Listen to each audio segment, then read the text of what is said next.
Hey, no one should watch this. The purpose of this video is just I read in bed, but if I read online, I can drill it into my head better. Like the whole purpose of this video is just to get myself to do stuff and to sort of like wake up. Anyway, no one should watch this, but like I have bad reading. I'm stupid, and as I get older, I'm even stupider. Get the point. Just I want to read. I want to have this ritual for like a half hour, an hour. I want to read an article, and then I want to see if I can retain it. So I'm gonna like try to. This is weird, but I'm gonna read an article, and then I'm gonna like try to ask myself like, what do you remember? And and then if I can recite what I remembered, then I actually absorbed it, and then I don't know. Then I feel more awake. It's kind of weird, but basically, like I'm really dense and I'm really old and I'm really spacey, and so I'm going to use the accountability of this video to see if I can retain information. Anyway, but now, when I try to read this, the temptation is going to be to like pontificate like this. I should stop pontificating and I should read and absorb new information. But I just want to pontificate for a second, dude. We just got to hang in there until the machines take over and we have like an AI government. If us stupid monkeys can just not let our stupid monkey instincts do something like nuclear war, we just have. I think if we can hang in there for another 10 years, there could be some artificial intelligent nanny state that just sort of like has like world peace and just make sure that people don't do nuclear attacks and shit. But you know what's kind of creepy is that like a few days ago I stopped live streaming, and then when I got back on live stream I realized how bitter I am. And I hear Tucker Carlson say that like there's a lot of like bitter childless like cat ladies and dog guys, of which I am in that group. And apparently they don't show enough concern for like the future of humanity. And I notice that when I talk about like, I'll say something like we're all gonna die, like I'll say like everybody's gonna die, there's kind of like a little like ha ha ha. Basically I bet you, if I was really honest, I bet you there's a little schadenfreude thing where the idea of like nuclear war as an abstract idea, it feels kind of like a little like, I don't know, what am I trying to say? I don't really know what I'm trying to say. I'm sure if there was a real nuclear war, I would not think it was cool at all. But I wonder if there's a phenomenon where people who don't have children after the age of 40 start to sort of like want some kind of like apocalyptic type thing, which I don't know. I should ask first of all before I pontificate if there's any data to substantiate. Like you don't have to wonder in the age of the ChatGPT. If you wonder like, do some people over 40 have like a death wish for humanity? If that's a phenomenon, there should be some data.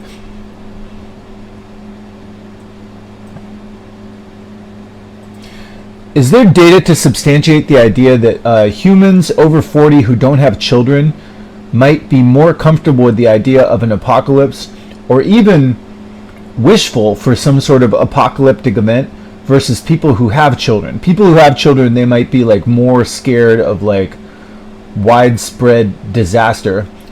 Are those true based on data? Yes or no?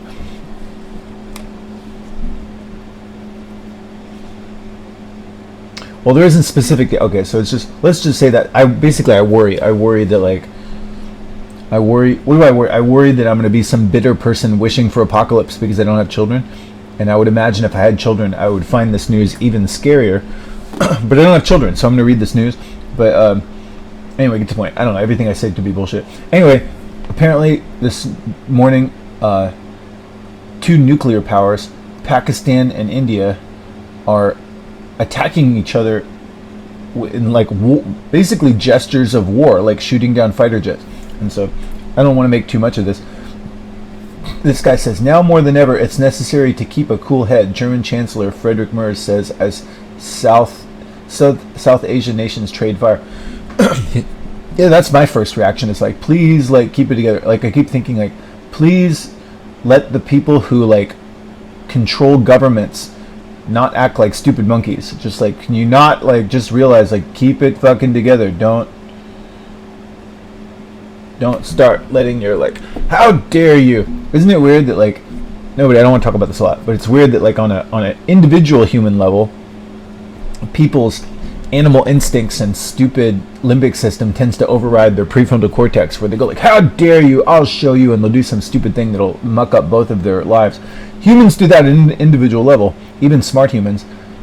And then humans are running governments, and I always hope that they're like benevolent, like Captain Picard, like, you know, wise beings who aren't going to do some sort of like, fuck you, I'll show you. But unfortunately, I think the government tends to be run by just collectives of stupid monkeys who can do petty tribal power mongering and squabbling. I'll show you, I'll show you. It's really scary. What do you think? They need a fucking computer government. They need an AI government to take over, because we're all susceptible to tribalism and stupid power, like, I'll show you, how dare you. I'm so sick of, what's the point? Anyway, we'll just read the thing. Germany's new leader joined the European Union in urging India. Now, I'm so dumb that what I'm going to do is I'm going to read this thing, and then my goal is to try to remember what I read. And I'm going to seem like a retarded person, because I kind of am. I kind of am a retarded person. All right. Germany's new leader joined the European Union in urging India and Pakistan to de-escalate on Wednesday, as the two nuclear-armed South Asian countries teetered on the brink of all-out war. All right, what did you read? I can't remember. Germany's new... So I just have to keep doing this until it sticks in my head, because I'm really dense and really old. Germany's new leader joined the European Union in urging India and Pakistan to de-escalate on Wednesday. Okay, so let's see if I can just remember that. So what did it say? Okay, so Wednesday, which is today, Germany has a new chancellor. So Germany's new chancellor is in the European Union, and he's urging India and Pakistan to not go to like nuclear war, as the two nuclear-armed South Asian countries teetered on the brink of all-out war. So there's tension between India and Pakistan. So what do we say? Germany's new chancellor joined the European Union. They said, hey, India and Pakistan, don't go to war. India launched a barrage of airstrikes in Pakistan late Tuesday that it said targeted militants responsible for a deadly terrorist attack. Okay, so what did you just read? All right, so Tuesday, which was yesterday, India launched airstrikes in certain targets in Pakistan, and they said that Pakistan had done some terrorist attacks. So what do we read? Germany. So the whole thing. I have to review what I read. This is basically, you shouldn't watch this. I'm just trying to remember stuff, because otherwise I just read and I forget what I wrote. Along with their infrastructure. So what did you read? All right, so Tuesday, which was yesterday, India launched a bunch of strikes. They launched, I guess, airstrikes or missile strikes against sites in Pakistan, and they said there's terrorists in these places, and I guess these terrorists did something to India. Pakistan's foreign ministry called the strikes an unprovoked and blatant act of war. So what you read? Pakistan's foreign ministry called the strikes an unprovoked and blatant act of war, and Pakistani militant spokesperson said 26 people were killed. So what did you just read? All right, so Pakistan said 26 of our people were killed, and that was an unprovoked act of war. They said, hey, we didn't even do anything. And so I guess they weren't able to substantiate if there were any terror attacks. And so what did you read? Yesterday, Tuesday, India did missile or airstrikes against some installations or buildings in targets in Pakistan. Pakistan said that was an unprovoked attack. and they killed 26 Pakistanis. Germany has a new chancellor, and they joined the European Union in saying, hey, please don't go to nuclear war. German Chancellor Friedrich Merz met with French President Emmanuel Macron in Paris Wednesday in his first international visit to the leader. What did you just read? I wasn't paying attention. German Chancellor Friedrich Merz met with French President Emmanuel Macron in Paris Wednesday in his first international visit as a leader. What did you just read? Okay, so Wednesday, which is today, I guess, there's a German chancellor. He's the new German chancellor. His name is Friedrich Merz. He went to Paris to meet Emmanuel Macron, and it's his first international visit as a leader. So basically, like, Germany has this new chancellor. His name is Friedrich Merz.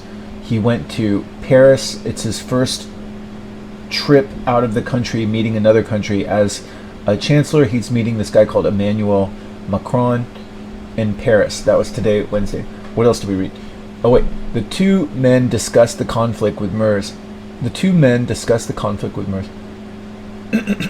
Which Merz said was triggered by a sneak terrorist attack on innocent tourists. Alright, so what did you read? Alright, so in Paris, Emmanuel Macron and Friedrich Merz, the leader of Germany and France, they basically they analyzed the situation, and Merz, the German chancellor, said that Pakistani terrorists did some attack on innocent civilians. So what's everything that we read? Alright, so what did I read? I forget.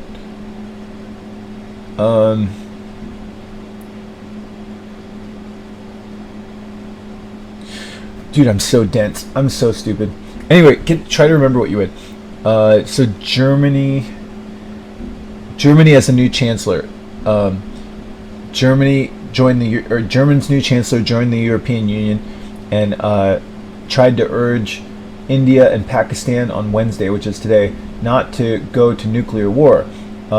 This happened because India, yesterday, Tuesday, launched air attacks against several sites in Pakistan, and they said they did it because they were targeting Pakistani terrorists, and then Pakistan said this was an unprovoked attack, and it killed 26 Pakistanis, and so Pakistan is pissed off.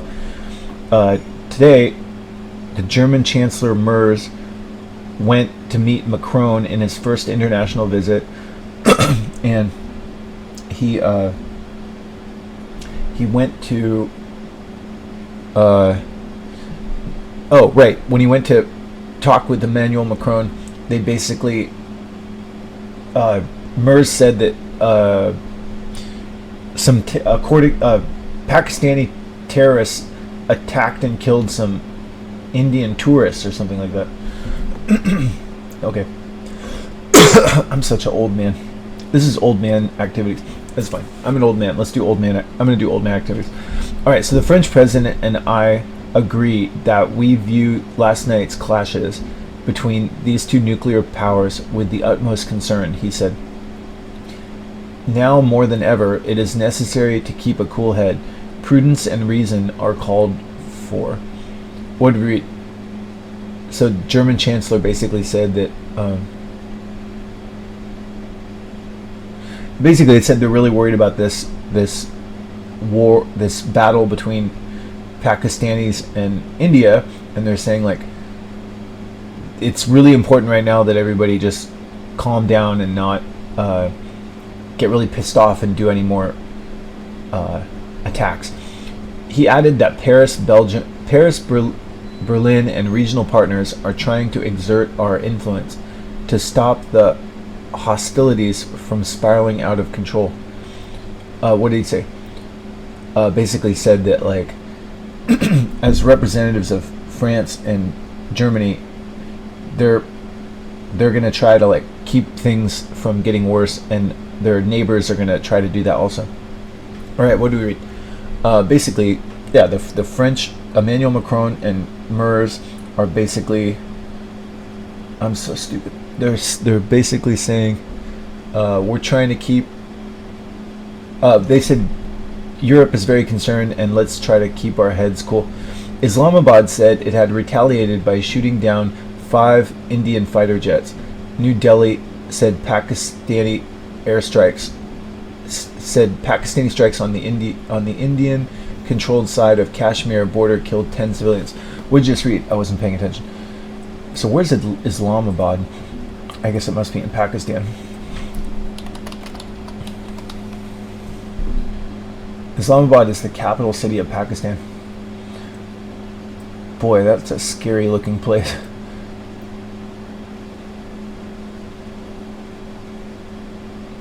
God, the world's fucking scary. The world's a scary place. Some places more scary than others. What do you mean, Sean? What are you talking about, Sean? Let's say no one's watching this. I'm not trying to disrespect anything, but I'm just saying that, like, what are you saying? I don't know. Why is that scary to me? It just looks like, I don't know. Why is that scary? I guess it just looks foreign. It looks foreign, but it also looks, I guess I find people who really, like, canonize religion, people who, like, I guess religion is kind of scary to me. People, like, worshipping stuff that is, like, what am I trying to say? Just any kind of, like, superstition mixed with government is just scary, because it basically means that, like, well, first of all, hold on, let's not, I just want to check my own bullshit. I'm not trying to be let's say no one's watching this, but I'm not trying to be dismissive of people's culture or something like that. But I'm just saying that, like,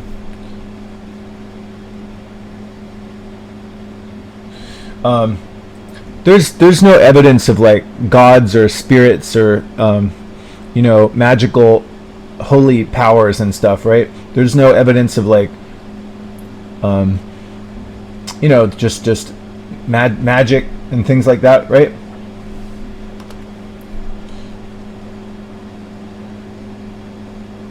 So that is right.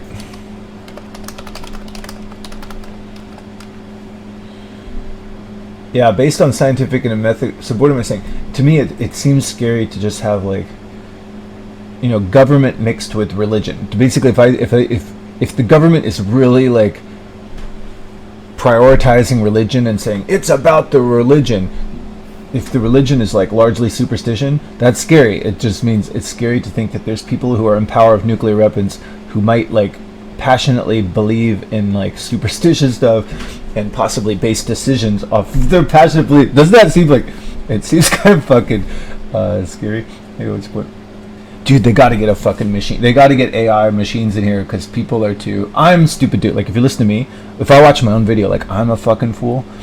I'm a really fucking foolish person. I can't even function, but just, like, there's beings like me who have nuclear weapons that they could just push a button. There's beings like me who are just susceptible to just spacing out just stupid power pride things, like, fuck you, you're not going to get the better of me. But some of them are much more powerful than me, and to the degree where they can push a button and, like, blow up the whole fucking world.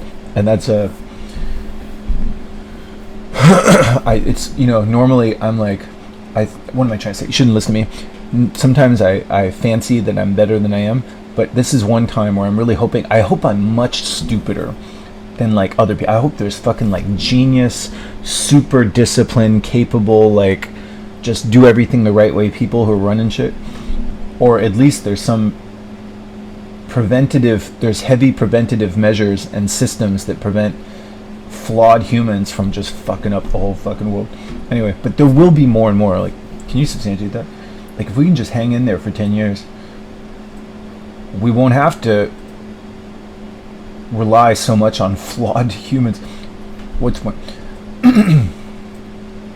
Is there data to substantiate that, like, in the next, like, 10 or 20 years, we could have artificial intelligence run a lot of aspects of government kind of way better and more efficiently and more judiciously and more fairly than a lot of the way that partisan, tribal, flawed humans currently do. Yes or no?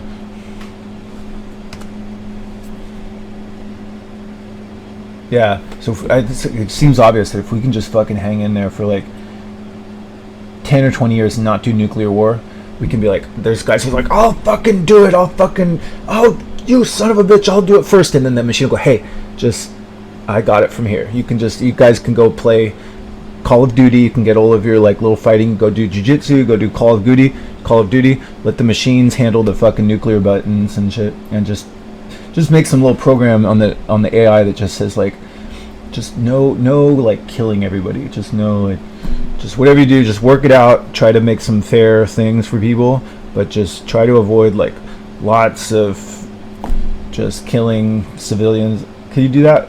The humans don't seem to be able to do that. The humans kind of tend to go like,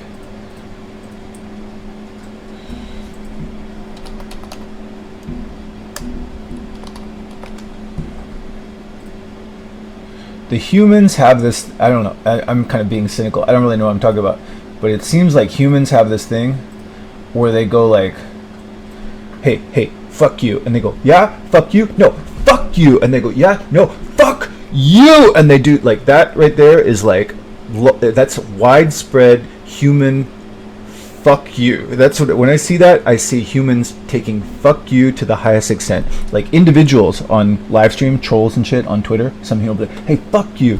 But like, you know, people with a lot more power do that too. And when they get enough power, that's what really powerful people. That's really powerful people saying fuck you to like a really high degree.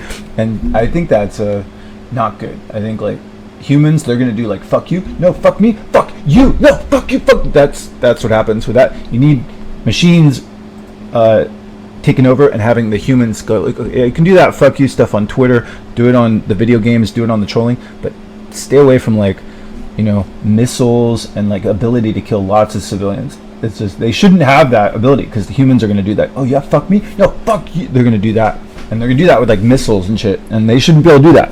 You gotta give it to the fucking AI, right? Can you substantiate that? Anyway, let's just keep reading. I was gonna try to read, but I got sidetracked. Anyway, so what did we read? You got sidetracked. You got all tripped up by your limbic system. Just like you. That's the problem, Sean. You're gonna want like a dose of limbic stimulus. You tried to read. You tried to stay cool. You tried to stay level-headed, but your desire for limbic stimulation distracted you, and we're all fucking susceptible to that shit. Anyway, I don't know what I'm talking about. Can you remember what you read, or did you pontificate too much? Basically, long story short, I'm a fool. Wait, no. Long story short, yes, Tuesday, India attacked targeted sites in Pakistan because they said that Pakistani terrorists attacked and killed some Indian tourists. And so Pakistan's pissed off. They said that those strikes killed 26 Pakistanis. Okay, so then Islamabad said it had retaliated by shooting down 5 fighter jets. So I guess recently, Islamabad, which is the capital of Pakistan, they're saying that we shot down 5 Indian fighter jets. And New Delhi said Pakistan strikes on Indian-controlled site of Kashmir border killed 10 civilians.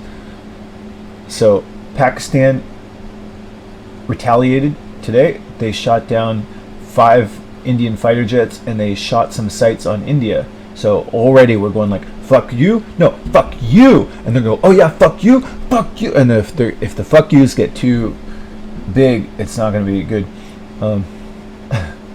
Nobody's listening, right? This is not funny. It's not funny, but what was that? Oh, remember that thing in remember that scene in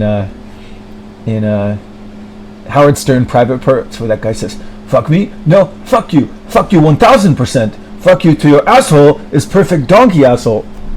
I imagine there's a, what's your point? Don't say anything racist, Sean. Don't say anything racist.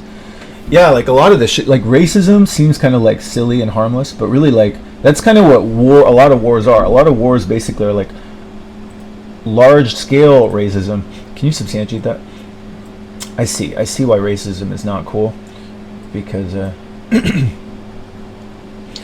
couldn't you say that like a lot of wars are basically large scale racism? Like there's like little racist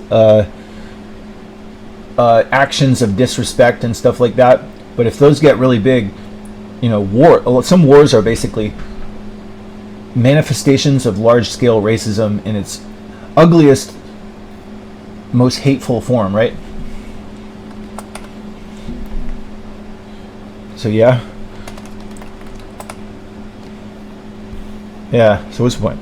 Yeah, racism, I don't know, sometimes I'll say some like little subtle thing like how come on my phone it's always just overweight ethnic chicks and ladies from Asia?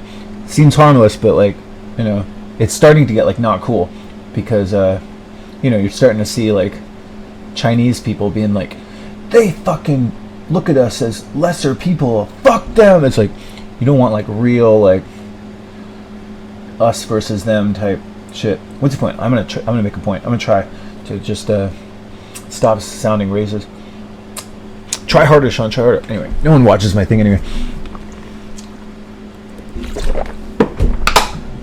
The conflict was triggered. Okay, the conflict was triggered on April 22nd. Oh, the conflict was triggered on April 22nd when Islamist militants massacred 26 people at a popular tourist spot in Indian-administered region of Kashmir. All right, so we just read. Okay, so apparently on April 22nd. Some Islamist militants. I guess Indians are not Islamic, huh? What's the main? It's Hindu, right? What's the main religion in India? Hinduism. Yeah.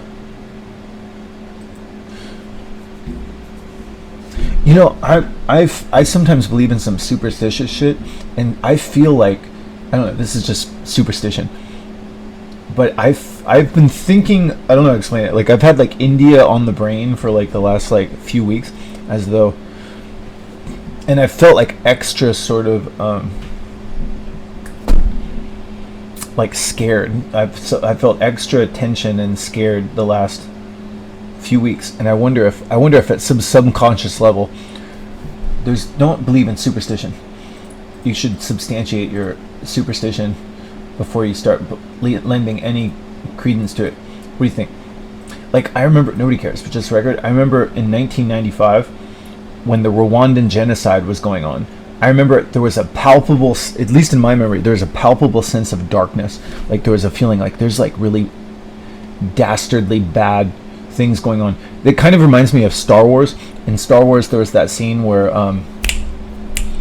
Obi-Wan Kenobi was saying like, I've just felt a disturbance in the Force, as though many voices cried out in pain and were suddenly silenced.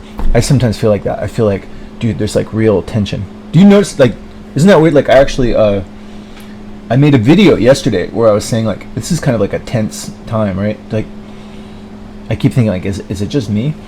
So, let's before I start believing in some superstition. Is there...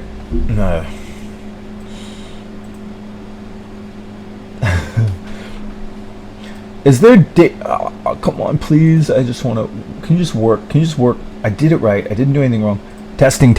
Is there data to substantiate that, like, if there's worldwide events that are causing like tension, could those possibly have ripple effects to the degree where somebody sitting in isolation who is not reading the news and not even really talking with other humans could feel a palpable sense of like tension in the air, like I don't know, during the events that led to World War I, when those were unfolding? Is it possible that somebody who wasn't even reading the news and wasn't even really communicating with other people during the days of those events unfolding could have felt like a palpable sense of tension as though like, you know, people, that amounts to basically like feeling scared. Yes or no? Yes. I don't know. So I don't know. I've noticed that. I don't want to believe in like some like I can feel a disturbance in the force, but I can definitely say that like I have felt like extra kind of freaked out the last like few days, and also like the last like few weeks. I thought it was just because I quit jiu-jitsu, but maybe there's like a shit, like people are going kind of nuts. I don't know, maybe it's not as bad as I think. Anyway, the conflict was triggered on April 22nd when Islamist militants massacred 26 people at a popular tourist site in India administered region of Kashmir. Where's Kashmir? In Kashmir, I am a traveler of both time and space. On into Kashmir. Let's take a little singing break. Let's reduce tensions by singing about Kashmir. I'm sure, you know. Furniture business, I'm sure that whatever is going to happen in Kashmir is going to happen or not happen, regardless of whether or not I sing a karaoke song.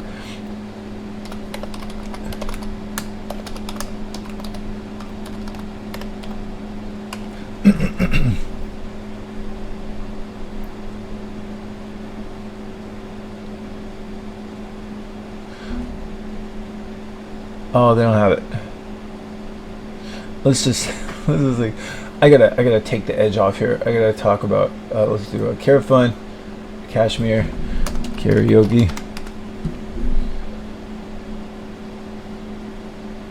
Carafun karaoke. It's the end of the world.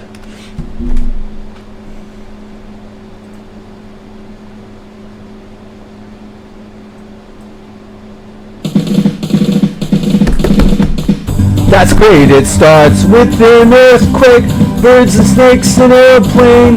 Lenny Bruce is not afraid. Eye of a hurricane, listen to yourself churn. World serves its on needs, don't miss swerve.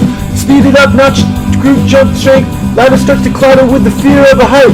Wire in a fire represents 7 games in the government fire at a combat site. Left turn wasn't come in a hurry with the furries breathing down your neck.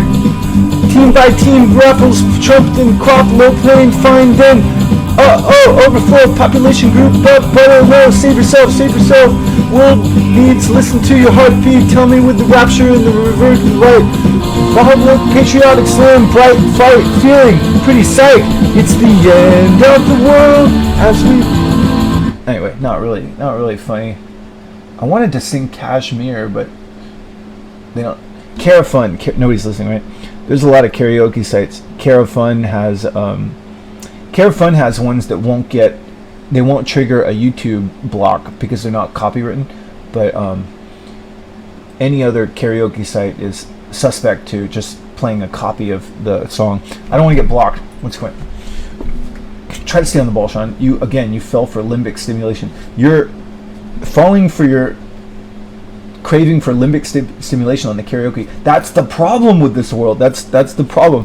India's problem and Pakistan's problem is your problem. A susceptibility to basing your actions on emotion. You got to stop that. You got to just sit and endure the cold, like dead feeling of pure prefrontal cortex activity without any catering to emotion. That's what we all have to do. We all have to just become boring people that do not indulge in emotions, and then we can have a peaceful, emotionless life. What do you think? I don't know. Let's explore that for a second. Nobody's listening, right?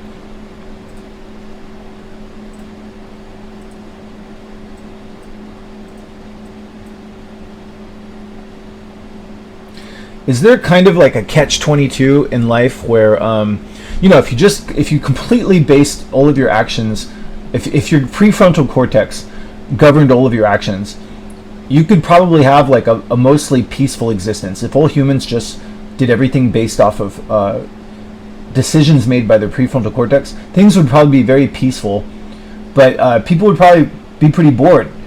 They crave feeling and limbic stimulation, and even though that is the thing that makes life fun and not boring, it also can do things like create nuclear war potentially, or other disastrous bad decisions made based on emotion. Is that true? Yes or no?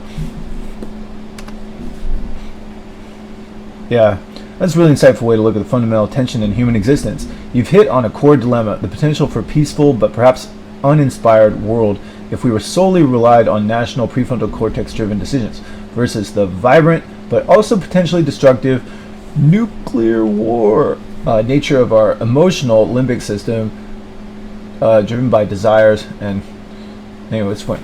Can't have emotion without some bad decision making, right? So it seems like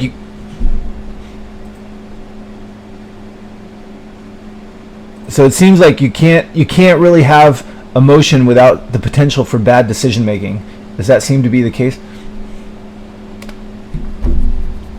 Yeah, that seems to be a fundamental aspect of human brains. So don't you think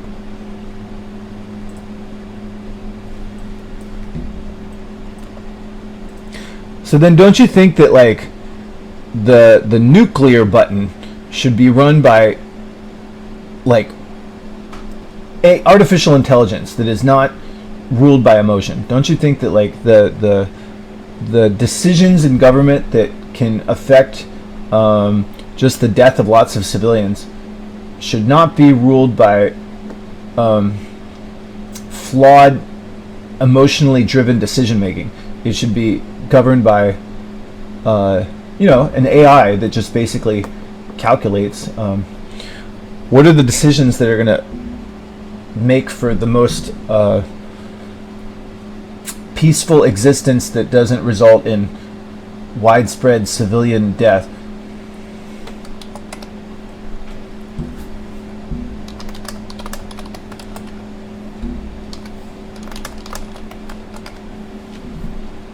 Yes, the idea of an AI governing decisions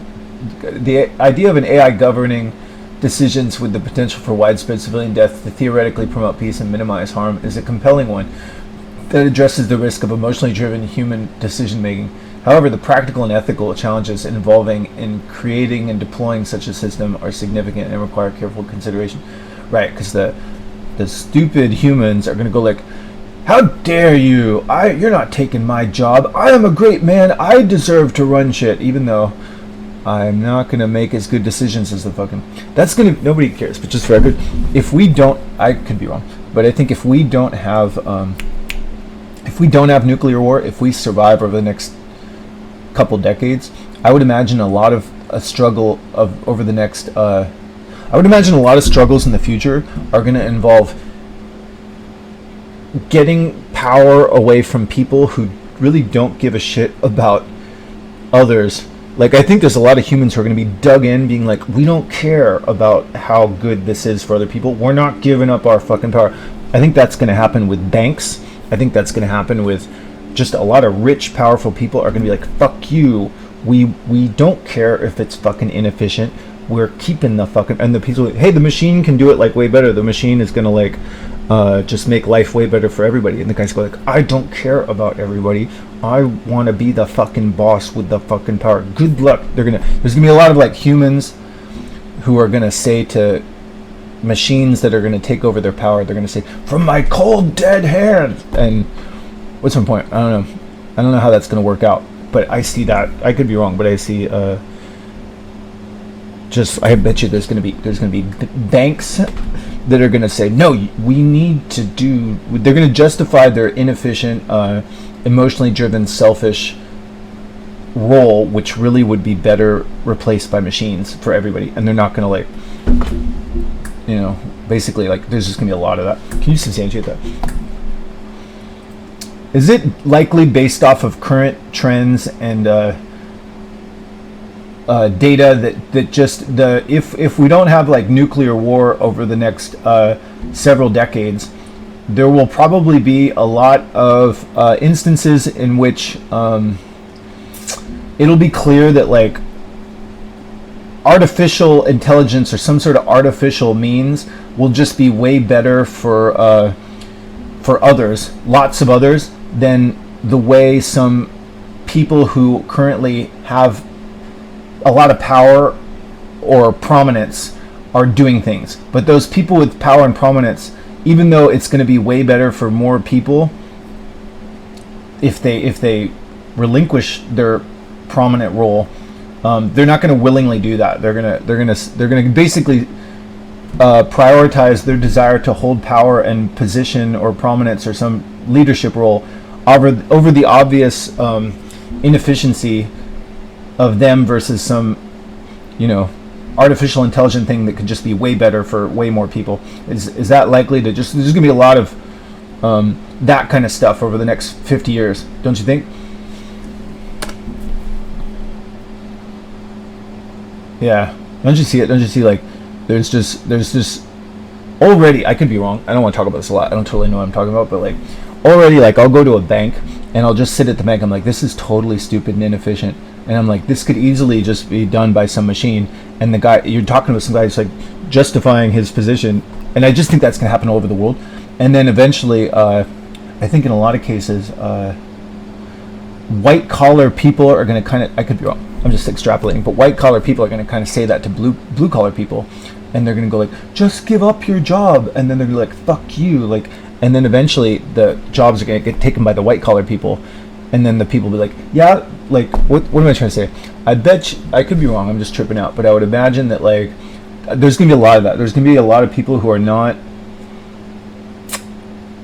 they're going to say, like, let the machine kind of take over, but eventually the machine is going to take over your thing too. There's going to be something where it's kind of like easy for you to say when you're pointing at the banker or the rich person, but then there's going to be something where you weren't seeing, where it's like, hey, now you're no longer necessary either, and you're going to be like, oh, but like, I think there's going to be a lot of humans struggling to justify their existence or why anybody should go to them for anything. Like, there's going to be some humans who are going to urge, like, you're no longer needed, like, you're getting in the way, let the machine take over the role, and they're going to be like, you fool, like, you're going to say that now, but then eventually there's going to be something where it's like, hey, like why isn't anybody coming to me or listening to me? And they're like, because you're no longer needed, like, you're everything you're doing is done better by the fucking machine. What's the point? I don't know, I could be wrong, but I see that happening more and more, is like, I could be wrong.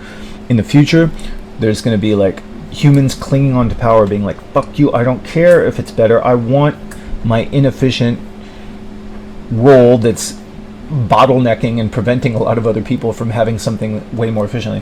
And then eventually, I think everybody's just going to be like, oh, like, I don't know, maybe just people are going to try to justify their role when it's not necessary anymore, and they might even just say something like, I don't know, maybe we should just have things done inefficiently just so humans are necessary at all. What's the point? I'm thinking too much in the future, but basically, what's my point? That's gonna be a more and more of a thing in the future.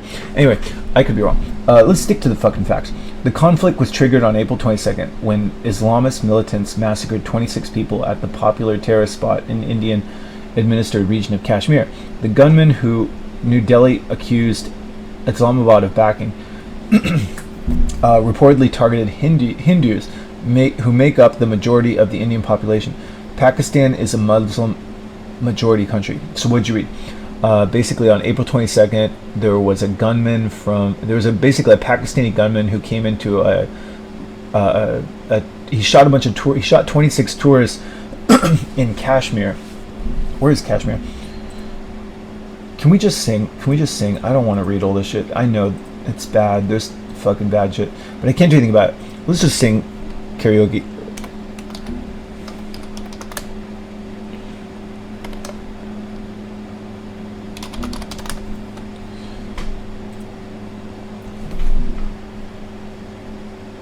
But I don't want to trigger a copyright thing. It needs to be from Cara Fun. They don't have it. I can't take the risk. I can take the risk. Anyway, both India and Pakistan, which have been at war. Wait, I want to know where's Kashmir.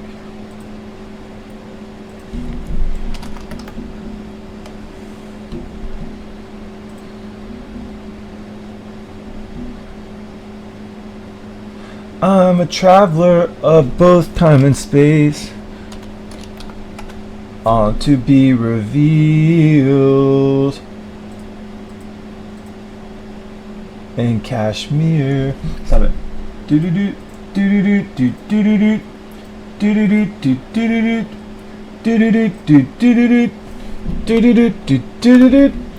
do do do do. Stop it.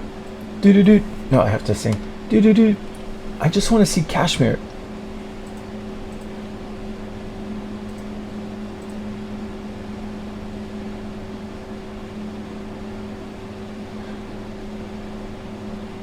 Do do do do do do do do do do do do do do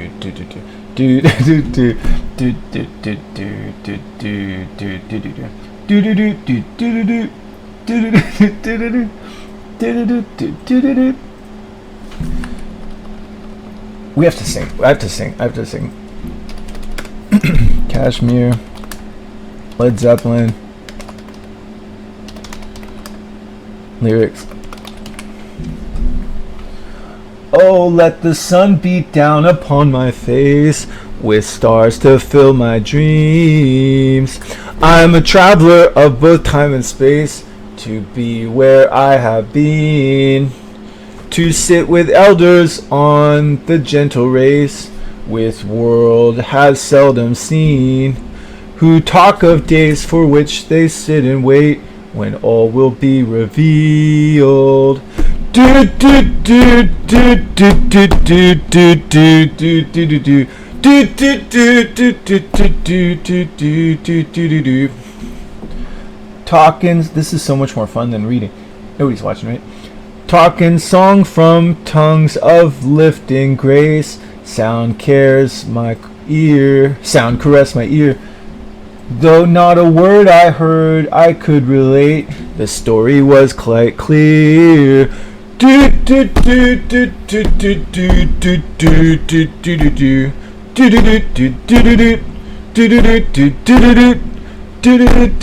do. All right, let's keep it together. That's a really great song. Do I love that song? Would I say I love that song? Not quite. Nobody's listening, right? For a long time on my YouTube, I have had a playlist called Songs I Love. And I've noticed that if I put a song on Songs I Love, if I like it, if I don't love it, I will regret that choice later. This is very important. It's very important. You cannot lie about the song that you profess to love. You must truly love that song. Otherwise, I feel insincere. I feel like a liar, and that will bite me later. Dude, it's fucking dark outside. What do you think, Sean? Even though I have no children, I really do hope there's no nuclear war. I'm not reveling in, potential destruction, but aren't you a little bit? Yeah, I've really determined that, like, I've said that mantra over and over. I said, like, it's not absolutely this or that. That really makes a lot of sense. The more and more I read that, like, I know that, like, if I say, like, I really don't want nuclear war, that's probably 10% or more false. I bet you, like, I probably want nuclear war just a little. Just a little. Don't you think? Can you substantiate that? Is it true, based off of data or whatever, that, like, if I said some sort of statement like, I don't want nuclear war, it could be possible that, like, there's multiple interpretations, meaning that, like, on a different day, if I was in a worse mood, I might actually crave nuclear war a little bit. And so for me, at any given point, to say, I do not want nuclear war in an absolute way is just not really accurate. If I say I do not want nuclear war, it's probably more likely that, like, there's, like, maybe, like, 5% of me that kind of wants nuclear war. And that's true of all sorts of different things. Like, if I say, like, I like you to some person, it's not an absolute truth. There's probably, like, 5% of me or something that kind of hates that person. Don't you think that's just true of all sorts of different things? Anything I could say is probably not as 100% absolute as the words make it seem, right? I'm going to continually remind myself of that. So yes.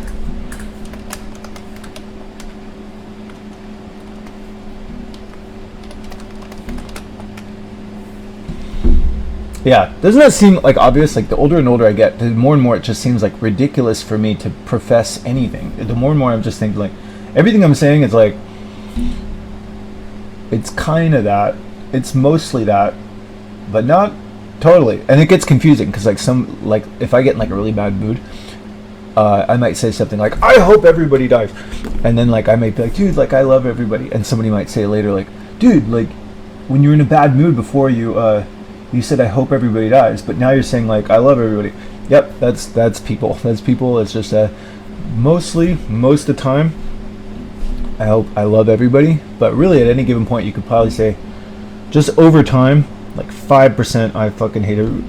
Just and that 5% might spring up at certain days, and it makes talking very confusing. It makes like somebody's talking and they're saying, hey, I thought you said this. I know, but not all the time. Not all the time. What's the point? Isn't that obvious? The machine knows what I'm talking about. Anyway, but I don't want nuclear war right now. But there's probably like, if I'm really honest, I don't really know. But if I'm really honest, I would imagine I probably want nuclear war more than most people. What do you think? I mean, I don't want to stand by that statement, but I don't really know. But I would bet you that basically, I could be wrong, but I would imagine over the next like 10 or 20 years, they're going to have emotion detectors. They're going to be better at sort of analyzing like how much you really like or dislike things on average. And they're going to sort of notice like, hey, when you talk about like nuclear war, you get sort of like a little glimmer in your face. It's like, fuck, man. And it's just like there's other people who don't get all like that when they talk about nuclear war. So you might say like, I don't know, like nuclear war, but your face might say like, you seem to like, your face responds positively to nuclear war more than like most people. And doesn't mean you're a bad person or anything like that, but you should just know that like, that's how you are compared to most people. What's the point? I don't know. I hope they'll have data. I keep saying I hope they'll have data like that in the future to basically say like, nothing personal, like doesn't mean that you're going to act on these impulses, but you should know that like your face and your emotions and just your general tendency of behavior seems to say that like you're a little more sadistic and a little more hateful than like other people. No judging, just you should know that, and you should probably keep that in check. I don't think I'm that hateful. If you look around the world, like there's again a lot of things are based off of comparison. Nobody's listening to this, right? A lot of things are based off of comparison. And just like when I think about myself as like, sometimes I'm like, I fucking hate everybody. I could never imagine like killing people in a terrorist act. There's like degrees of hate where I think like, man, I'm like a bad person. I said some mean things on my YouTube video. And then I read the news and like somebody killed 26 people with a gun. It's kind of like, yeah, I think saying like, I hate everybody on video is like not that bad. What's the point? There's degrees, there's levels to stuff, and anyway, what's your point? I don't know. Anyway, moving on. The conflict was triggered on April 22nd when Islamist militants massacred 26 people at a popular tourist spot in India-administered region of Kashmir. The gunman, whom New Delhi accused Islamabad of backing, reportedly targeted Hindus. So India is mostly Hindu.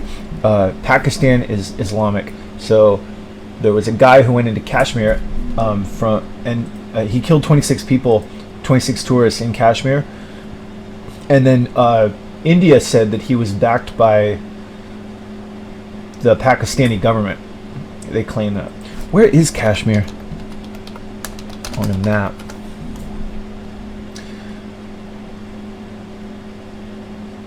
You stupid monkeys! You blew it up! Damn you all! Damn you all to hell!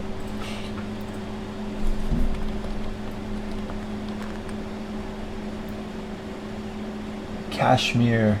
Where is Kashmir? It says right there. Where is Kashmir? I guess it's that. I guess it's that little area up there. I wish they just put a label on it. Going to Kashmir.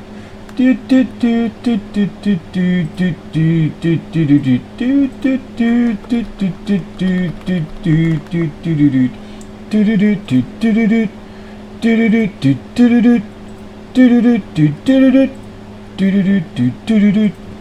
do do do do do. So it's a region. It looks like it's part of Pakistan. You know what? Nobody's listening, right? You know another weird phenomenon about just people, and that I've something that I've noticed getting older. This is a really weird phenomenon. Is that I'd say probably most of the people who are making, at least half the people who are making major government decisions now are now younger than me, which is really weird. I guess I'm like officially like an old guy now, but it doesn't seem. I feel like I'm not really like. I should accept that I'm old, but really it doesn't. Time isn't. What am I saying? It doesn't seem like that long ago when I was just kind of picking my nose in like high school, and so it's just weird to. It's this thing where I'm telling myself like a lot of people running government now were like not even born when I was in high school. That's a really weird phenomenon. And so it just makes me think like, even if humans are sort of like, what am I trying to say? Just it doesn't seem like there's enough time to groom a really perfect person who has it all together. It just seems like eventually just kind of time goes on, and then there's this new crop of people who's like, I don't know, ready or not, like, you guys are running the world now, kids. And so like, if the previous generation just kind of was like, oh, we don't know what we're doing, we're kind of didn't help our kids, I don't know, good luck kids, like we gotta go die now. And so there's just, that's been going on for all of human history.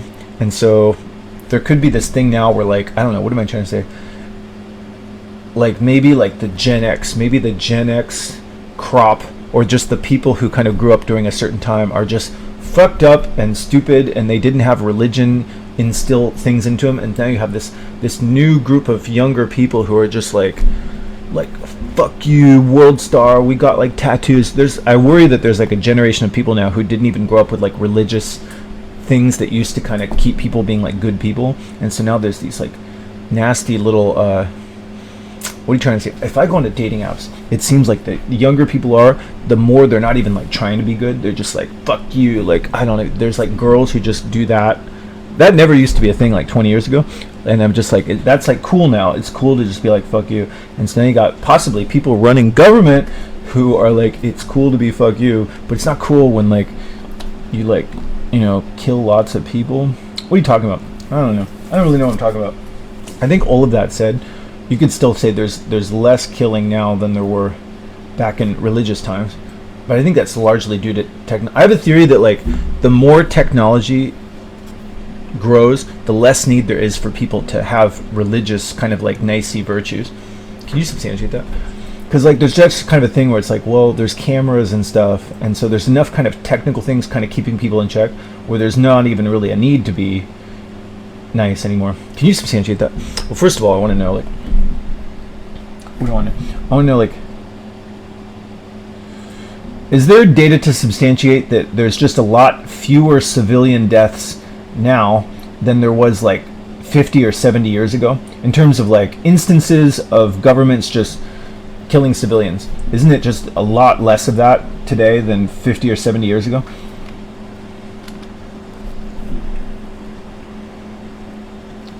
While it might seem intuitive that instances of governments killing civilians have decreased significantly over the past 50 or 70 years, the data presents a more complex, nuanced picture. So in conclusion, while there might have been a period of decline in overall conflicts and deaths since Cold War compared to the major wars of the mid-20th century, the assertion that there is definitely a lot less government killing of civilians today than 50 or 70 years ago is not clearly substantiated by data. So you could say like a lot more so. There's a lot less killing of civilians since the end of World War II, right? Since the end of World War II, there's a lot less killing of civilians. But since then, it's been kind of it's been in kind of a holding pattern of ups and downs that do not equate to less or more clearly over time. Is that right?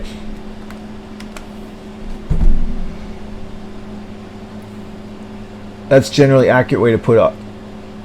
So basically, like World War II is like, okay, no more like major death, but still like like little fuck yous. There's little fuck you, littler fuck yous, not like all out.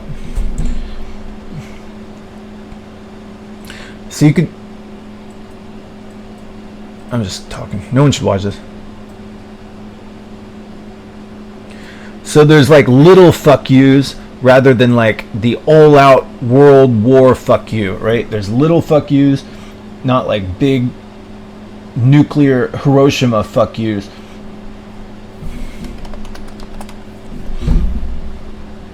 Your analogy of little fuck yous versus big nuclear fuck yous captures a key aspect of the shift in the scale of nature world. It seems like, okay, we can't do like really big, like we can't, there's no more all out fuck yous since World War II, but there's still a lot of little substantial fuck yous around the world consistently since World War II, right?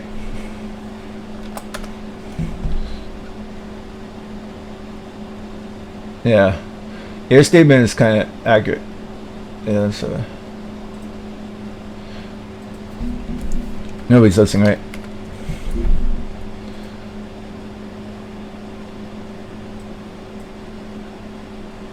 That's what I say. Nobody cares. I know this is not funny, and it's not funny. It's really horrible, but just that's what that.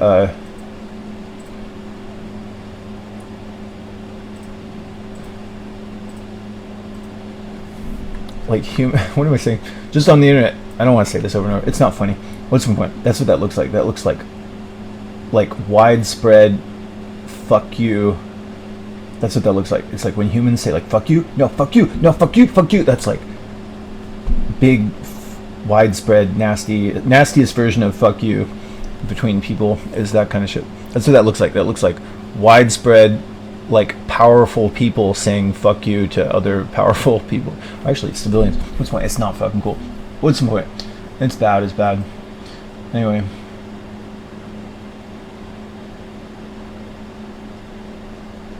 Here's another question. Dude, I don't want to think about this stuff. I just want to put my head in the sand and play karaoke. You have that luxury, Sean, but there's people in the world who have to deal with this shit, and you should know. You should know about the fucking the people who have to deal with real stuff. I know. Do I really have to know that? I can't do anything about it. What was I talking about? So like since World War II, there has not been like an all-out fuck you on like a worldwide scale like World War II, but there's been a lot of little fuck yous, and they've been consistent since World War II. Is there data to substantiate that each instance of those fuck yous that are substantially bigger tend to produce more fuck yous? Or if somebody does like a really big fuck you that kills lots of people, does it tend to sort of like quiet things out and create a period of peace? Basically, do fuck yous usually act as a catalyst for more and bigger fuck yous, or does a big fuck you basically tend to create long periods of peace overall, just as a general pattern? It's really interesting, important. Studies on conflict and trends show a fluctuating pattern. While there hasn't been another global war between major powers, in conclusion, while smaller conflicts are certainly act as catalysts for larger ones by fueling tensions and stability, major conflicts have a more complex and less predictable impact on long-term peace. They can create short-term exhaustion and reshape the global order in ways that discourage major power conflict, but they can also leave behind legacies that contribute to further instability. The data suggests a dynamic and evolving landscape of conflict rather than a simple pattern of escalation and pacification after major wars. I think you could say this though. You could say that like, couldn't you say that like if there's long-term peace anywhere, like if there's some place in the world that's just really peaceful, that peace was established after like just a long period of no fuck yous. Basically, like if there's going to be peace somewhere, there has to be like several generations that just don't do any big fuck you massacres of lots of civilians. Isn't that right? Like if there's quiet, peaceful times, you need like just no fuck yous for like 50 or 100 years or something, don't you think? or at least like 20 years, right?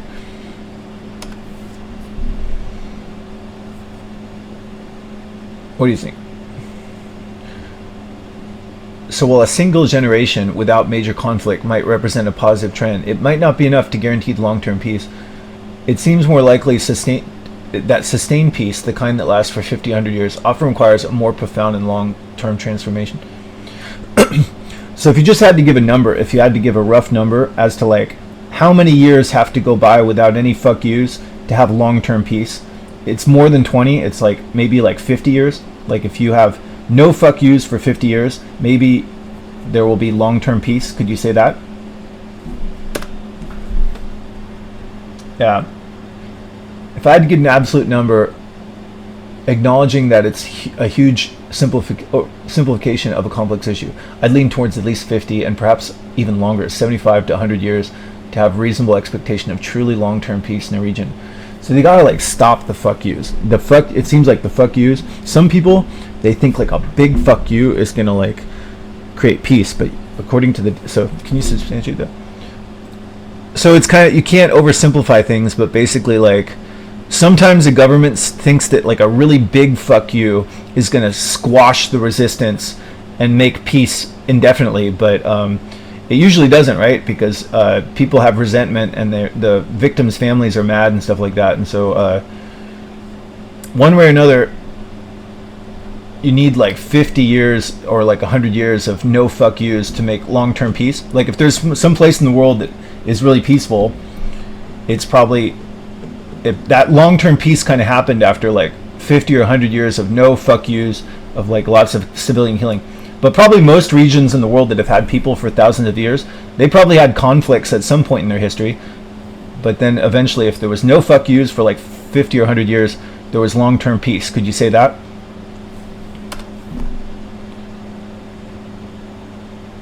So yes.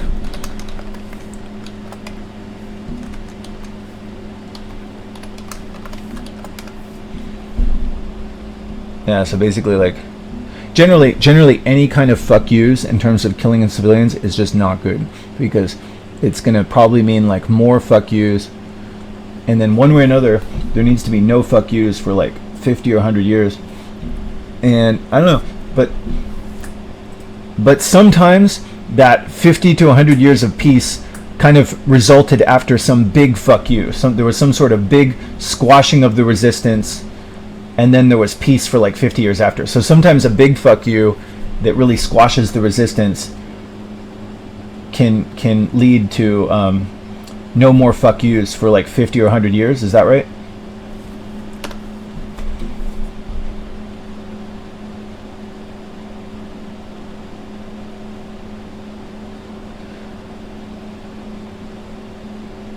So to directly answer your question, yes, it's possible for a very forceful suppression of resistance to be followed by a 50 or 100 year period.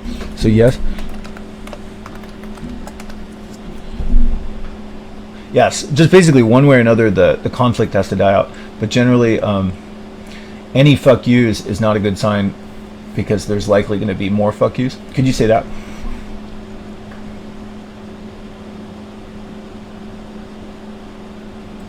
You could say that just in general though, any fuck yous are not a good sign for peace. Where there's fuck yous, there's probably going to be more fuck yous after, like and just in one way or another, there just needs to be like not any fuck yous for like 50 or 100 years to have peace, right? Long term. Yeah. So basically, like any fuck yous is like not good. But it could be that you could do one big fuck you, or they might just be like, all right, let's stop the fuck yous. But in any case, fuck you is usually, fuck yous breed more. You could generally say fuck yous breed more fuck yous, right? Where there's one, there will likely be more. It's not a good sign for like long-term peace, right? Where there's any fuck yous, there's likely to be more fuck yous. Could you say that? Yeah, you can definitely say that where there are fuck yous, they often make more fuck yous.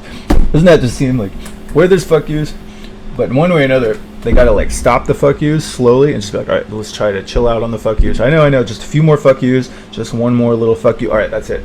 Okay, you did fuck you to me. Okay, good, let's just try not to do any more fuck yous. Just one more little fuck you. All right, I got the last fuck you. Oh, you got me back. Okay, I'm gonna try not to do any more fuck yous. There has to be something like that, or there has to be one big no fuck you, and they're like, oh, okay, we'll be quiet. There has to be something like that, some sort of suppressive, like, fuck you, shut the fuck up, and people go, okay, no more.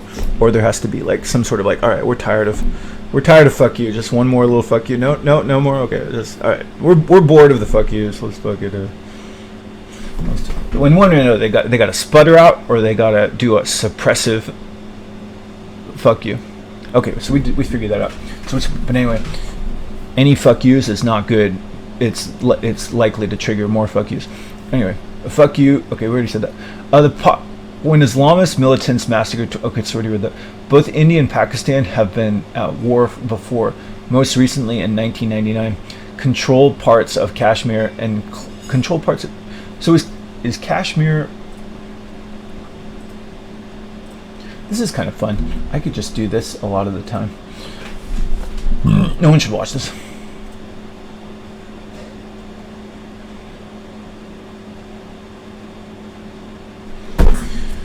So is Kashmir technically part of Pakistan or India, or is it its own country?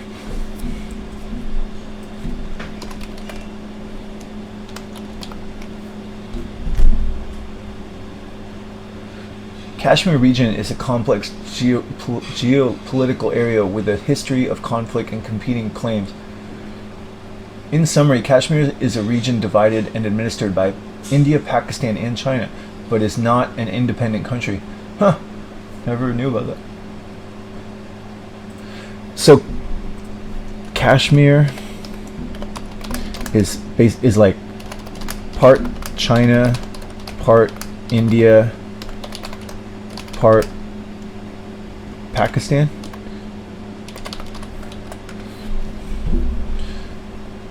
That's a good way to put it in simple terms. Yes, in a way, Kashmir is a region that is currently administered by China, India, and Pakistan.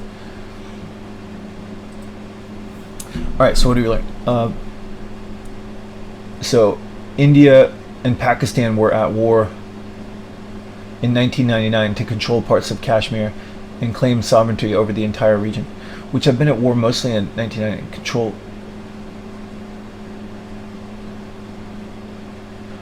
Both India and Pakistan control parts of Kashmir and claim sovereignty over the entire region. Oh, so they say they both think they own it. Is that right? It's weird how people talk about nations as like they. It's a bunch of fucking people. Dude, they really got to get an AI government, like worldwide AI government. This country thing is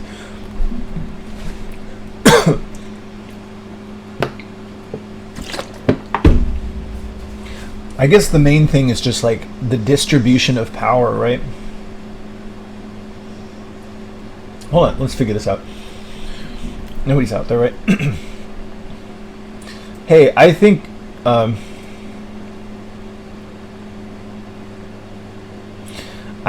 that it would be cool to just have a worldwide government, but I guess that's naive, right? Because how the problem would be like different governments would worry about how wealth and resources and power was distributed, right? And that's kind of why isn't that like the reason for the existence of a lot of countries?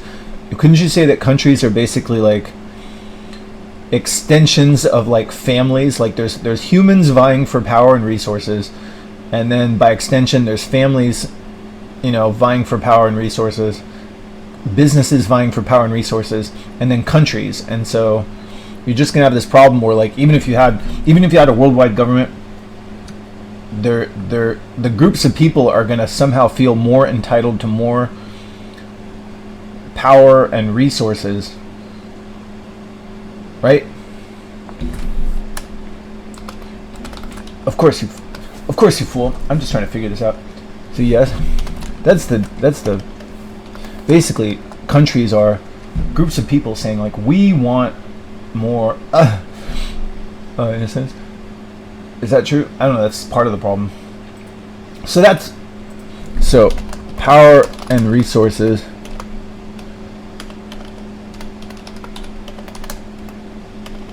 is part of the reason for countries, but not totally.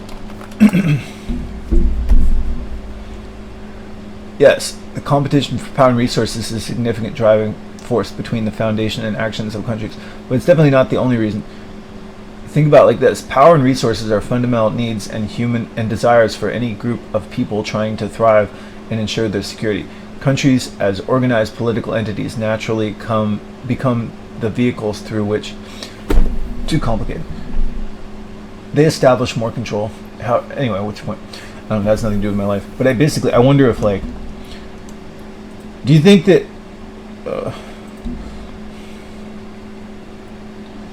testing. Do you think that do you think test testing.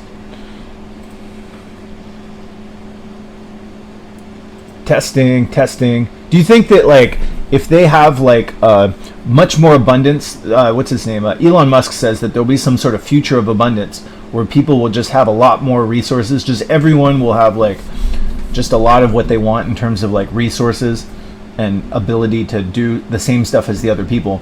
That could really reduce a lot of need for squabbling between countries, and maybe even the need for countries like fighting for resources and power. A lot of fighting and stuff is probably going to go down if there's a lot more abundance, right?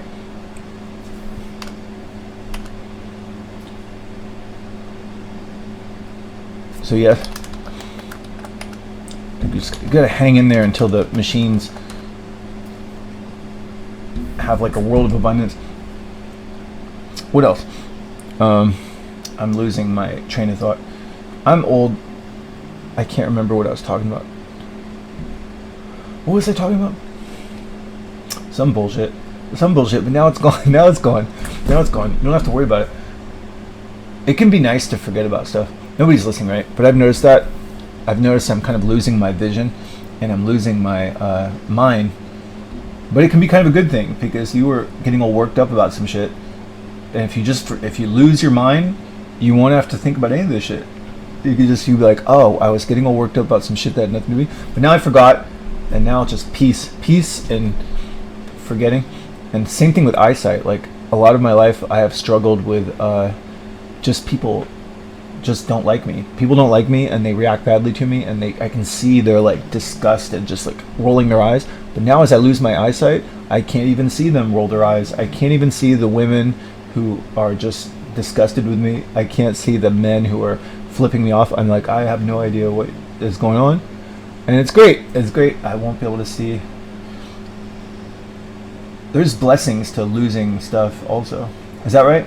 Yeah, like, it really bums me out to see my aging, but if my aging gets much worse, my eyes will deteriorate so much that I won't even be able to see my aging. It's there's pluses and minuses to everything. Anyway, okay, so India initially retaliated by expelling Pakistani diplomats, suspending a crucial water treaty, and canceling visas for Pakistani nationals, with Pakistan responding in kind. I wasn't paying attention. India initially retaliated by expelling Pakistani diplomats. What does that mean? So first of all, wait, I want to know, just for the record.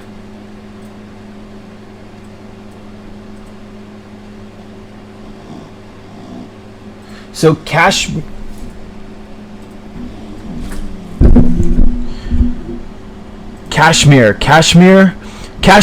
is basically an area where China, Pakistan, and India, they all think they own Kashmir, right?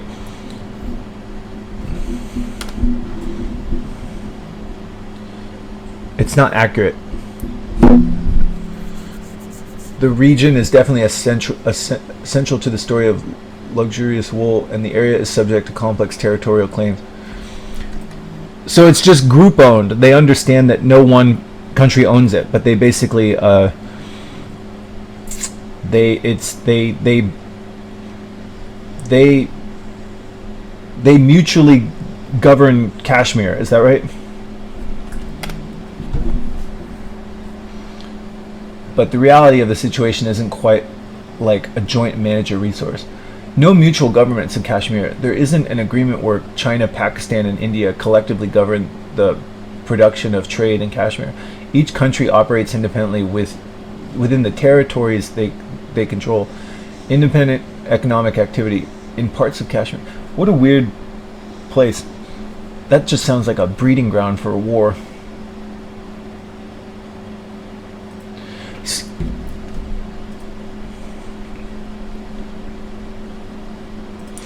So Kashmir is a bunch of territories. Kashmir is a bunch of territories. Some of them governed by China, some of them by Pakistan, some of them by India. Is that right?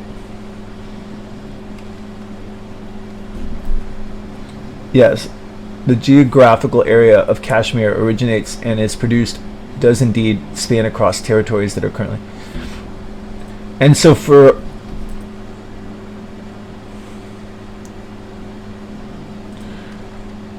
a long time, those like major countries, Pakistan, China, and India, have been sort of like fighting to control different territories of Kashmir. Is that right? How long has that been going on? And then also, like, are there any other areas in the world like that are just kind of like a big region that is not,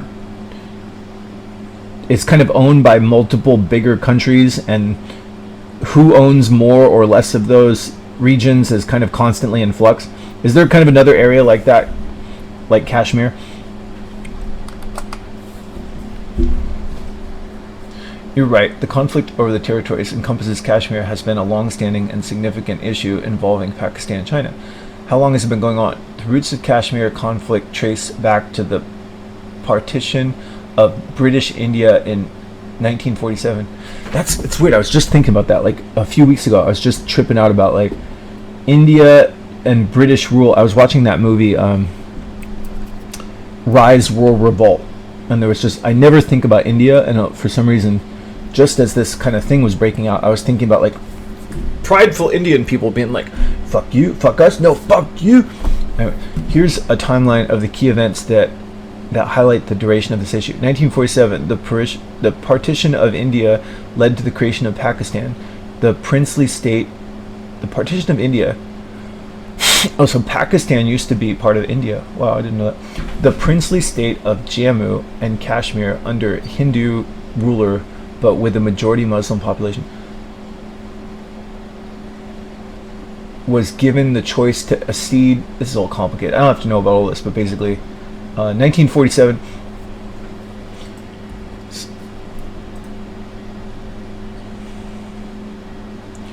So basically, in 1947, India claimed sovereignty from England, or basically England somehow like relinquished control of India, and Pakistan used to be part of India when it was ruled by England, and then at that time Pakistan also sort of broke away from India, but the Kashmir region was not clearly broken away from either place because it wasn't like clearly Muslim or clearly Hindu.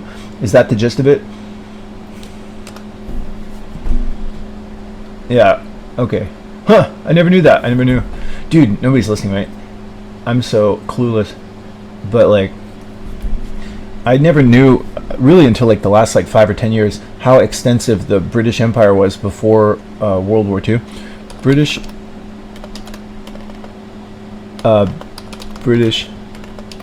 Empire before World War II.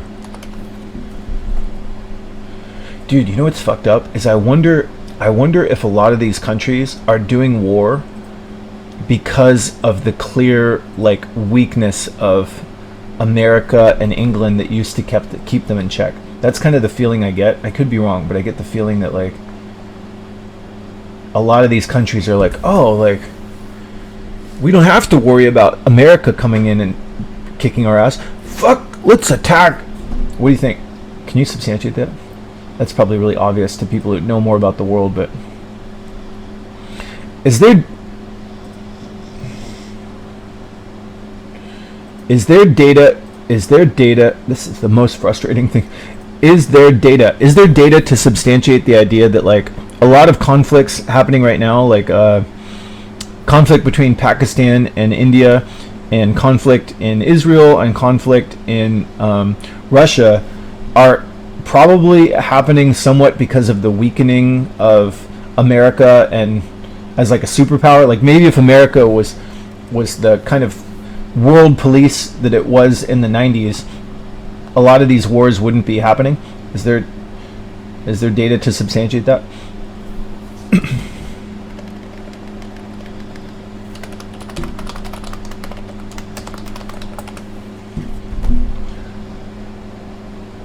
It's not a yes or no. Huh. Anyway, that's weird. Yeah, Britain used to be pretty much all over the place, except they kind of stayed out of Europe. They stayed out of America, of course. Yeah, America is like, fuck you. America was like, stay out of here, England. But they had Canada, and they stayed out of Asia. What do you think, Sean? Yeah, I think you could say that. They said, I think to some degree, you could look at England as being a bully of third world places. Terrible. Don't you look at the map? It's like they knew not to go to like Europe, and those people like, fuck you. But they said like these like, what do you think? Don't say some racist thing. But I think if you just look at the map, what do all those countries have in common? Actually, Canada is mostly white. I just basically, what am I trying to say? Let's just say I don't know. But it's weird that like they weren't in America. I guess they tried to be in America. America said fuck you, stay out. They were in a little of the Bahama area. They were in. They weren't really in China though. Shut up, Sean. I'm just curious. I'm curious about like. Basically, like, nobody's listening, right? But I was watching this movie called Rise, Roar, Revolt. Rise, Roar, Revolt. And it showed the perspective of Indian people. It's really fucked up. Nobody should listen to this. But, like, there's this movie called Rise, Roar, Revolt. It's really, actually, probably the coolest movie I've seen in, like, a really long time. Very, very, like, inspiring, like, macho man movie. It's really great. It's kind of like Big Trouble in Little China. It has a lot of fantastical stuff. But it's weird to see a movie where, like, the white people were made out to be, like, just openly the bad guys. Like, I've never seen a movie where it's just really, like, kind of, like, reversed racism to some degree, where it just showed, like, every white person, with the exception of, like, one or two people, were just horrible, like, racist bastards. And they had this thing in the beginning. Nobody's listening, right? But they had this thing in the beginning of the movie where they showed this, like, this little Indian girl and her mom, and the Indian girl is like doing a tattoo on this white queen lady, and then the white queen goes, I'd like to take this daughter, and then the mom is like, no, don't take my daughter, and they were gonna shoot. It was really horrible. They were gonna shoot the mom, and then some English guy said like, hey, don't waste bullets. Don't, these are English bullets. They went on a boat for a very long time. Don't waste bullets. Just club her with a stick, and then they clubbed her with a stick, and it's fucked up. Like, you can see, like, that movie is going to drum up some hatred against white people. And so what's the point? I watched that movie and I thought, like, shit, like, are there basically non-white people around the world who are like, fuck white people? And as I say that, I do like a little gulp, and I'm like, I didn't kill anybody. What's the point? I don't know, but basically, like, I wonder if that's happening. I wonder if, as a broad generalization, if, like, basically white people, since there's this book called Guns, Germs, and Steel, and they basically say that, like, white people had, like, a lead. They had a lead because of Guns, Germs, and Steel, and now, because of globalization, that lead has kind of gone away. Like, basically, like, the other countries are like, hey, we can do the same stuff as the white people. And so now there might be sort of a sentiment of, like, erase the hate and then face it. What do you think, Sean? Well, it makes sense. Like, if white people were racist and people are all the same in the sense that they're just people, why wouldn't non-white people become racist? And so, what do you think? I could see that happening. It's just, what do you think? I don't know. Who knows what will happen? But it shouldn't be a surprise that, like, if India becomes as rich or richer than other countries, they might suddenly be racist against white people. And you could probably have that. You could certainly have racism against white people. and it'll be like, oh, that's interesting. What do you think, Sean? I don't know, whatever. This is increasingly increasing as I'm looking at my old face. I'm like, this is increasingly going to be problems of younger people, and so what do you think, Sean? I think it'll be better. I think that machines and just the interconnectedness. Jocko talks about that. Jocko talks about like how racism is much easier if you don't see the people, but just through things like this. Now the fact that like everybody's kind of live streaming, more and more people are live streaming. When you're seeing the people, it's hard to be like, fuck them. Jocko says like if you talk to some people of any, even if you're fighting with some, if there's a war between two nations, if you just take two soldiers who are fighting each other in some war and you put them in a room together and say just talk to each other, they'll sort of be like, oh, like you're not that bad. And so what do you think? I would imagine that will happen more in the future, is like there'll be more interconnectedness, and it'll be harder to like hate people because you'll sort of see, you'll communicate with people around the world. Can you substantiate that?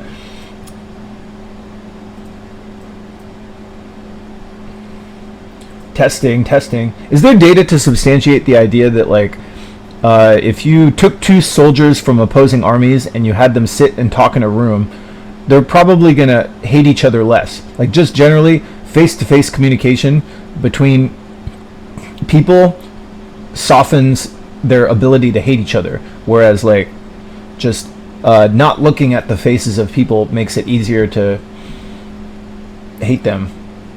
Is that right? Just in general.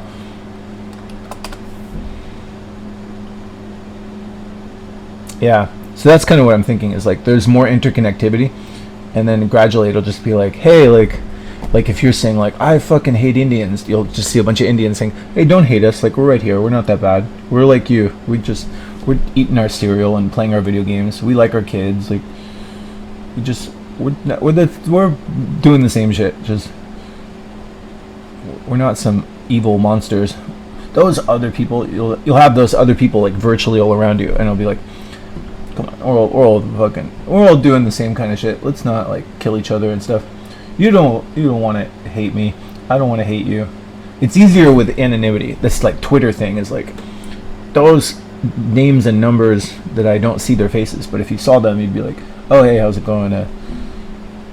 I don't hate you that much. Here, let's hey, I got this thing. If you want to take up a running habit,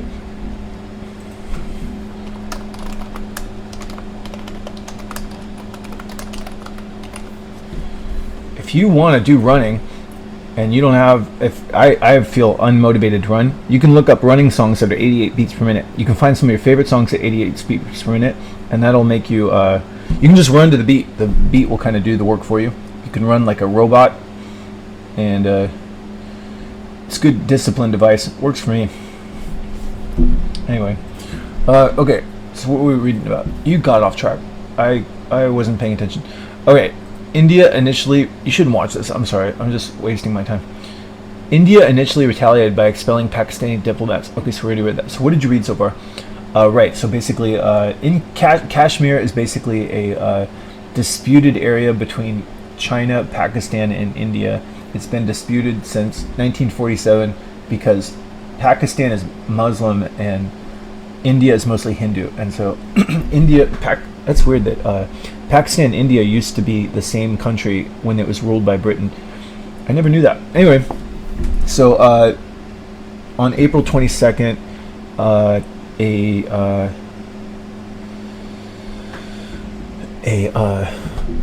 Islamist militant, basically an Islamist, God, the Islamists seem to do like the most of the uninitiated attacks. I'm not being racist, but it seems like there's more like let's kill people. It seems like there's more let's kill civilians in the Islamic religion. Didn't Sam Harris say that? Is there data to substantiate that the scripture of Islamic texts, like basically the sacred books of the Islamic religion, seem to have more like sanctioning of killing of civilians compared to other religions like I don't know, Buddhism or something like that?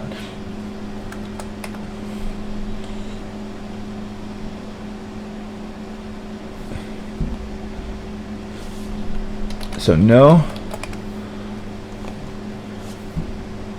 It's more nuanced to say than a simple yes or no. Okay. Anyway. Okay. So what do we? So basically, April 22nd, some Islamist militants came into an area in Kashmir. They shot a bunch of tourists. 26 tourists, basically Hindu, Indian tourists in Kashmir. Pakistan got pissed off. Is that right? No, India got pissed off. So yesterday they shot, or they did airstrikes or bombs or missiles or something on several places in Pakistan, killing like 20 something people. And so today, Pakistan attacked and destroyed 5 Indian fighter jets and killed like 10 people and 10 civilians in Kashmir or something like that. Suspending a crucial water treaty. And okay, so India initially retaliated by expelling Pakistan diplomats. So first they just expelled some Pakistan diplomats from Kashmir or something, suspending a crucial water treaty and canceling visas for Pakistani nationals, with Pakistan responding in kind. So at first India just expelled some people, but then they attacked some places they thought were terrorists. But the military strikes on Tuesday marked a dramatic heightening of tensions. India became a nuclear power in 1974 and Pakistan in 1998, with both countries maintaining a stockpile of about 170 warheads, according to the Center for the Arms Control and Non-Proliferation. What did you just read? India got nuclear weapons in 1974. Pakistan got nuclear weapons in 1998. And they have 170 nuclear bombs in total, according to the Center for Arms Control and Non-Proliferation. What the Center for Arms Control? I just want to know one thing. Okay, so anyway, I think I've adequately woken up.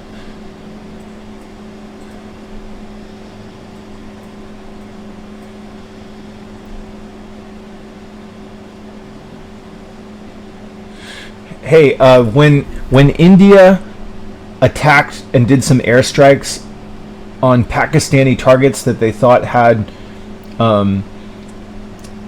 terrorists, was that on Pakistani land or was that in Kashmir?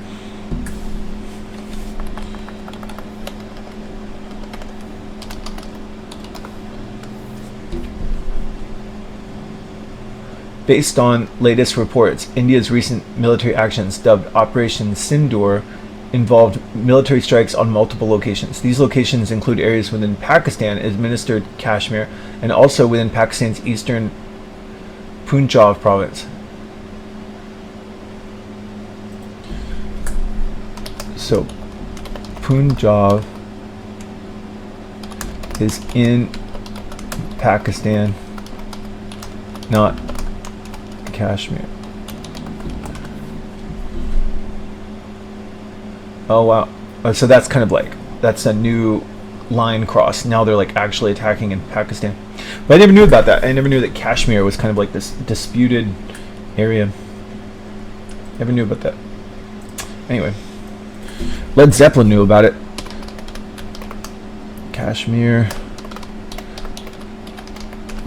I'm a traveler in both time and space in Kashmir.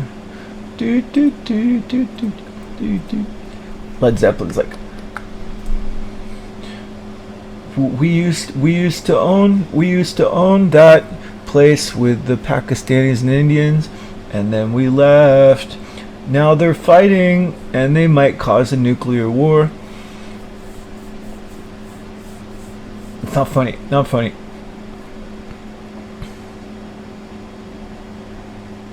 Anyway, Pakistan. So that's Pakistani, that's China, that's India. So Kashmir is kind of like provinces that are in dispute. Jammu and Kashmir. Azad Kashmir.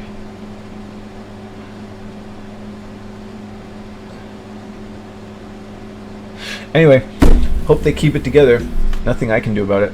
So what'd you learn, Sean? So the whole reason I made this video is because I want to assimilate some new information into my brain and retain it. That's the whole point. So can you did a lot of pontificating. Can you remember what you read? Right. So basically, long story short, on April 22nd, which was like 3 weeks ago, a gunman shot 26 Hindu tourists in an Indian province in Kashmir, and then Indians claim that he was put up to it by Islamabad, which is the capital of Pakistan. So they said like, hey, that gunman, he wasn't just he was a terrorist, and you guys put him up to it. He thought he was backed by the government, and so India first retaliated by expelling a bunch of diplomats, and then Pakistan retaliated by doing the same kind of thing. And then yesterday, India launched some airstrikes at some Pakistani, I don't know, sites in Kashmir, and then also in Pakistan. And so Pakistan retaliated by shooting down 5 Indian fighter jets, and also attacking. So they did some, I think they did an airstrike, and they killed like 10 Indians. And so now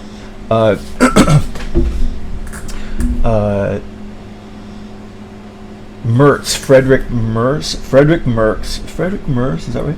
Frederick Merz, I think, whatever. I think it's Frederick Merz, the guy who's he's the new chancellor of Germany. He basically he flew to Paris today on Wednesday to go meet with President Macron of France, and that was his first international trip since becoming the Chancellor of Germany. And they basically met with the European Union. They said like, hey, let's not do like more war. They urged for like de-escalation. And that's it.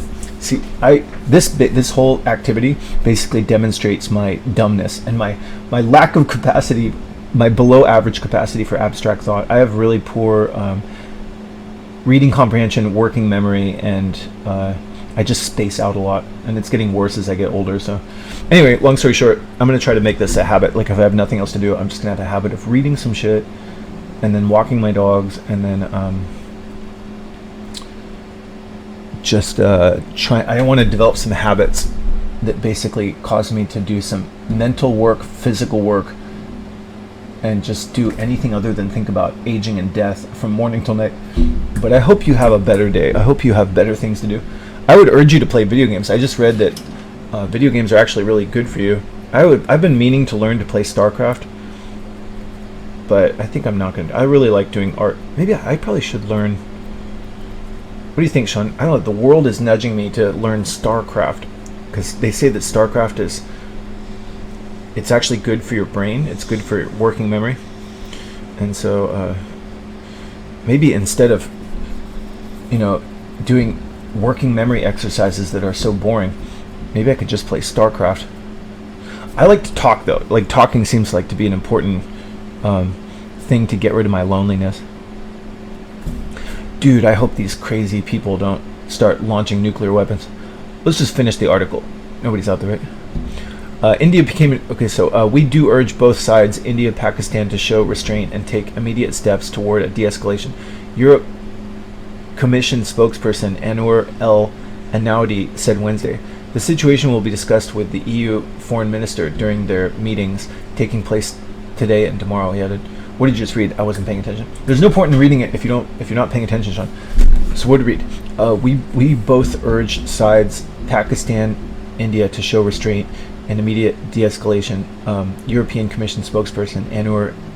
So basically, the European Union say like, please don't like do nuclear war. Let's like chill out. The situation will be discussed with the European foreign minister during their meetings taking place today and tomorrow. We'll just read. Basically, the European Union is going to talk more about how to like have people chill out. In London, UK, Foreign Secretary David Lammy said Current tensions between India and Pakistan are a serious concern. Would you just read?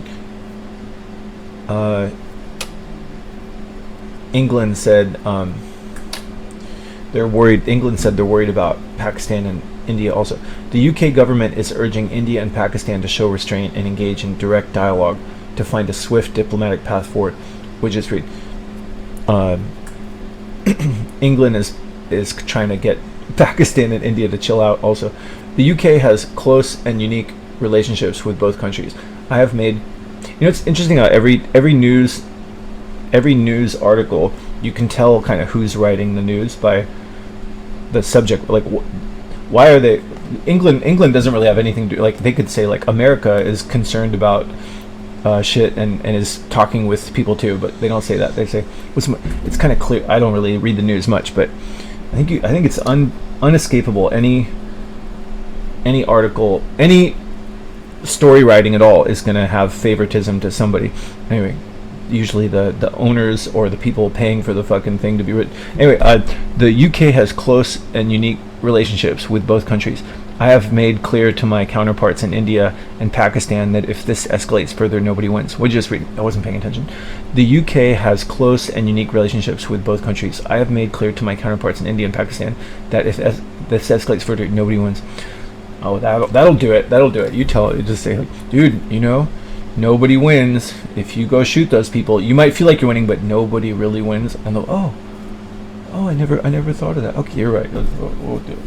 That's not gonna. Anyway, no word. European Commission President Ursula and European Commission President Ursula von der Leyen led a delegation to India in February to discuss a long-awaited EU-India trade deal. Would just read. I wasn't paying attention. I was laughing about my joke. European Commission President Ursula von der Leyen led a delegation to India in February to discuss the long-awaited India-EU trade deal. Would you just read? There's some person in this European Commission. I don't know what that is. I guess it's the European Union. European Commission Ursula von der Leyen basically went to India in February, and they're going to make some European-India trade deal. Well, Britain signed a trade deal with New Delhi just a week ago. So basically, like, England and Europe, they do trade with. They're trying to work out trade with India, and so maybe they have some ability to influence India to not do further airstrikes or something like that. Anyway, that's it. Sorry for wasting your time. Anyway, I'm going to always apologize if you watch this. First of all, I want to know, if you're watching this is old. Everything I'm doing, I just want to note for the record, everything I'm doing is completely selfish. It's just, I'm just trying to get rid of my loneliness, but I don't want to shack up with some like fat wench. I don't want to be a misogynist, but I don't want to shack up with somebody who I'm not attracted to who's going to boss me around and take up my time. I know that's the conventional way that older men used to get rid of loneliness, but I refuse to do that because my whole childhood was watching sad, docile, effeminate, submissive man getting bossed around by a pushy lady that he wasn't attracted to. I think this is, as pathetic as this is, I think that's more pathetic. You just don't see that. And so I'm determined to just basically solve my loneliness by making videos to strangers. But it doesn't necessitate anybody actually watching this. And I also don't want to, I think there's a tendency that if I do this, somebody might watch this and think like, are you talking like to entertain or something like that? Are you trying to serve the viewer? No, it's completely selfish, and it's and I'm admitting it's selfish, and so you shouldn't watch me. But when I make the videos, I don't look at the chat and I don't look at the views, so it doesn't necessitate somebody listening to me and wasting their time for me to feel like somebody could be watching. But I don't want to waste. I don't want to waste your fucking time. So, which is why you shouldn't fucking watch me. But if you did, dude, I got a fucking. I'm just gonna say this over and over, dude. I found out a trick. This trick helped my life when I was young and I was trying to lose weight by. I used to be bulimic, and then I took up a cardio habit, and it helped me lose weight. But it was kind of a waste of time because it didn't get me any sexy pussy anyway. Actually, forget it. I'm not going to try to help anybody. My help is probably not. People have the internet. If they want to learn some shit, they can learn it on their own. Really? Yeah, anyway, I wish you a good day. I really do. I hope you have a good day for whatever that's worth. I'm not going to give unsolicited advice anymore. Have a good day.